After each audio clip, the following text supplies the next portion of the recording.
minutes. Okay, I'll try. So a real pleasure to be here. So somehow connected with, I think, what is a really exciting venture. I was asked to just share some of our experiences starting up. And of course, in the UK, we already had a synchrotron, the world's first X-ray synchrotron facility at Daresbury.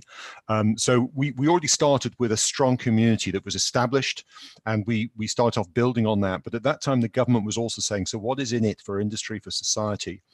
And making that case was largely centered around establishing the socioeconomic impact. So Francesco and Caterina have both pointed to that. We also performed our own, which was to say that for every pound put in, about 3.5 comes back over the life cycle of the facility, and also making a case based on the key societal impacts that such a facility would provide through the science, the new science it enabled.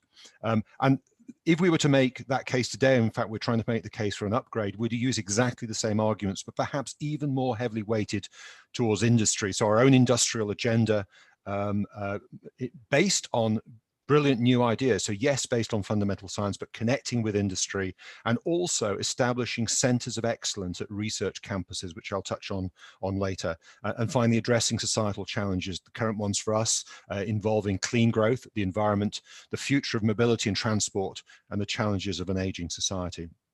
So that case convinced our government to fund jointly with a medical charity called the Wellcome Trust, the construction of a new synchrotron, complementary to ESRF, because the UK of course already had a share in the synchrotron as one of the partners or associates in ESRF. So it was a cutting edge design at 3 GeV to complement that higher energy capability, and also ensuring that the beamlines that we bought were tailored to the particular strengths and needs of UK research in academia and industry at that time, but with the potential to grow. So we were constructed between 2003 and 2007, first light in 2007. And then over the course of the following 13 years, actually it's just coming to an end now, we built 33 beamlines in 3 different phases.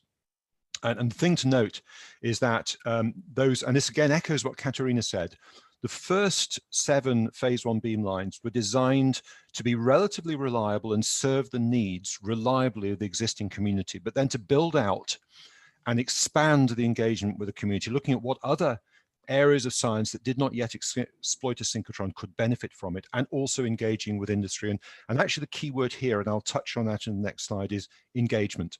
So phases 2 and 3 were that expansion movement, moving into new areas, but also building edgier beamlines. And one of the things I would say is, if all of your beamlines work straight away, you're probably not trying hard enough, you're probably not being ambitious enough. So, we had a few failures, but along the way, we've also had some spectacular successes in providing absolutely world-leading beamlines. So we've now been running for 13 years. That community, you can see this in the slide here, has risen steadily. We have about a user community of 6,000 or 7,000 individuals who make about 12,000 visits a year. And what has been interesting, and serves us very well with COVID, is that almost half of our users do not physically come anymore. They send their samples in, and a variety of means, mostly robotics, are used to run those samples.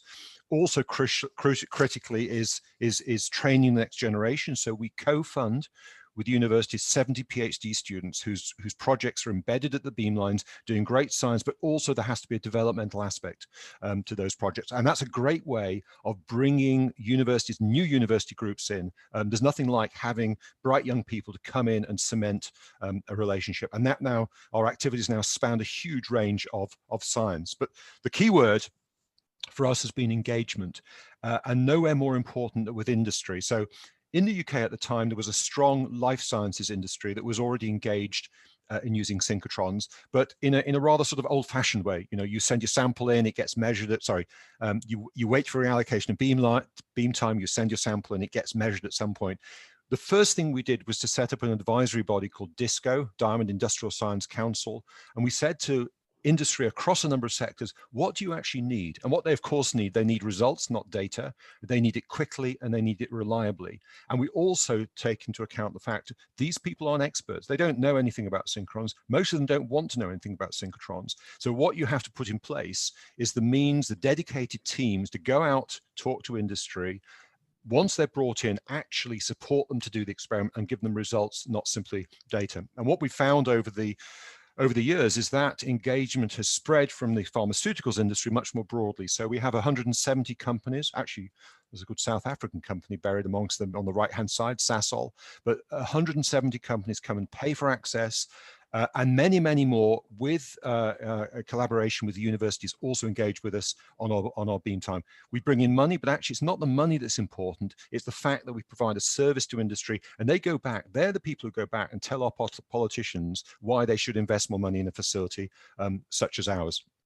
And of course, with that comes good science. And I think one of the things that we learned also is that problems which are scientific relevant can also be really, really interesting scientific challenges. So again, that's sort of bringing together key problems from industry with very bright people from university. Of course, we support a huge amount, and most of what we support is fundamental science, but also these very applied problems. And I'll just touch on one in particular. So when COVID-19 struck, we started making measurements in January, taking samples from China when the Shanghai synchrotron closed down, truly global effort here.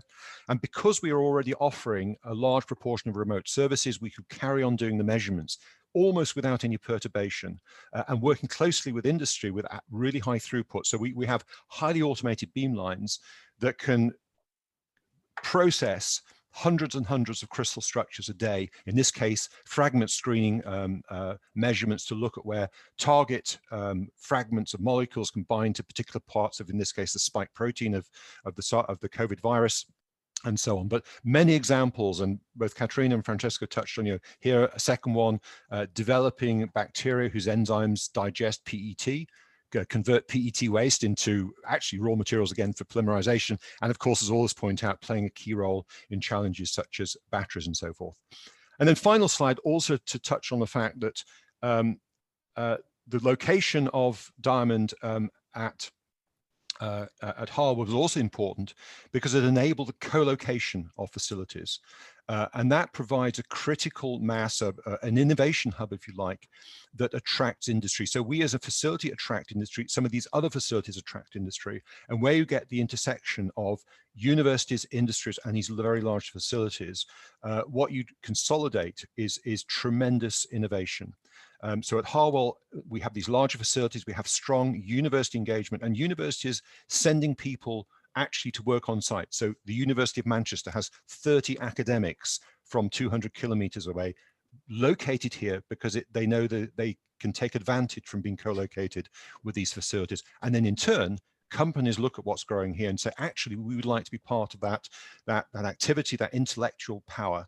So far, over 100 companies have located at Harwell in the space sector, in health sciences, and in the energy sector. And recently, with COVID-19 again, a vaccine manufacturing center has been set up here precisely because of this knowledge about automation and solving these life sciences problems. So I think that's come to the end of my slide, and you probably made up a little bit of time, Ken, but I'm very happy to answer questions now or at the end of the session. You get extra points for that. Thank you. Any questions from the audience? And I have one as a backup. Shall I? I'll stop sharing, shall I? Okay. Yeah, I think Ian has a question. Ian. Oh, great. Can you unmute Ian? Okay, he doesn't have a question. I have. Okay, so I do very quickly. So you obviously have flexibility in arranging your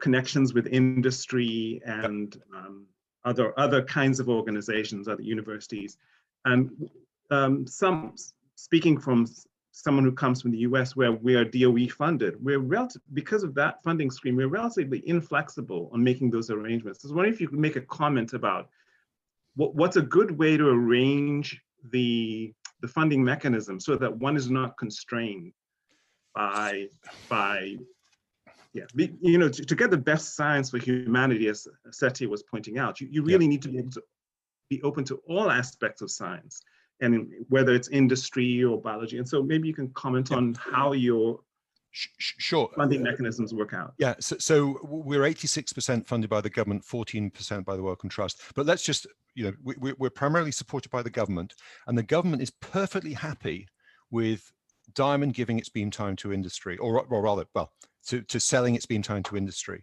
up to a limit of a total of 10% across all beam lines, 30% on one. Now, of course, If we ended up in a situation where industry wanted to buy 70% of beam time, we might start to have a problem, and we might have to find that balance. But we're so far from that balance, and the academics are comfortable with that as well, because the industrial investment brings additional money in. It allows us to provide a better service. So actually, at the moment, we have no problem whatsoever. There's no tension between the two. I think it's only when it gets above a certain level. Great, thank you very much. Okay, Ian, let me just read Ian's. As a public-private partnership with the UK government, what did Wellcome Trust get out of investing in the capital, or was it purely philanthropic? Well, in a sense, it's philanthropic in the sense that the Wellcome Trust mission is to improve mankind through better medicine and healthcare. And it saw Diamond as a really good way of doing that. So it invests in exploration science, which is what Diamond does as far as the trust is concerned. And it goes all the way through to the much more translational side of things. So it sees us as the bedrock of the research that ultimately enables medical research. So that's entirely the mission of Wellcome Trust. Okay, and from Gabriel Tessima, what fraction of the operating cost is generated from industry? Ooh, now if it's just sort of pounds on the table, 2 million a year out of an operating budget of 65 million. So 3%, okay? So it's a small amount. As I said before, it's not actually the money that mounts, it's industry going back to government and saying, these guys do fantastic stuff for us. Thank you very much. You're welcome. We really appreciate